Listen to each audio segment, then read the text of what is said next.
We are here today to discuss Mr. Lenwood Sloan, his legacy and what he spoke on. And a lot of the issues that he spoke on and fought for can parallel with the background of Mr. William Whipper and Stephen Smith.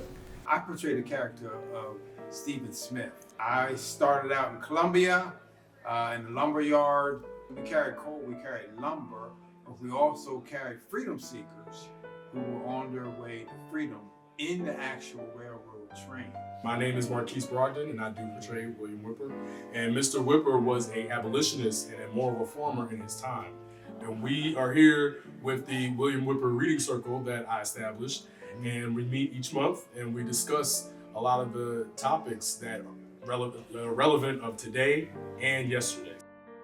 I want to extend my condolences to the family, Byron in particular. I had an opportunity to work with Lenwood. I had an opportunity to work with him on two different sets. One was Leaders and Liberators, and we performed that in Columbia, the year 2023, and then also in Harrisburg, 2024, and then finally in Cape May, New Jersey.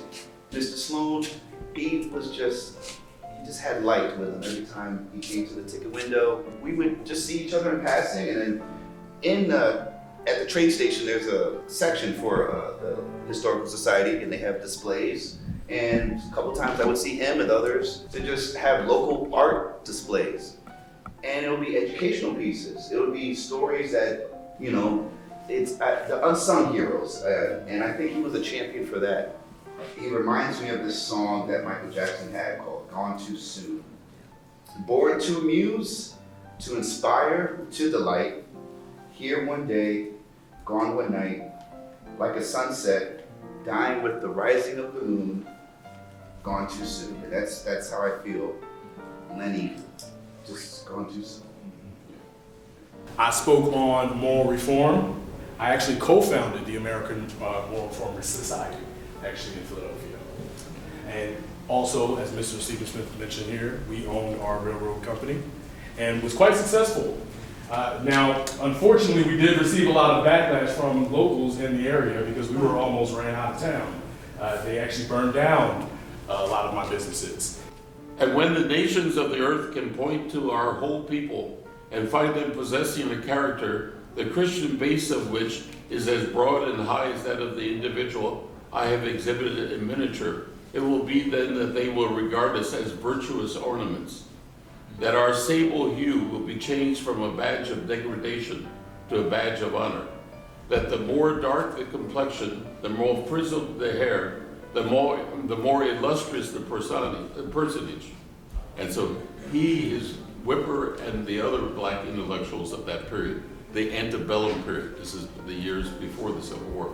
They were absolutely opposed to colonization. There was a meeting in 1817 at Mother Bethel.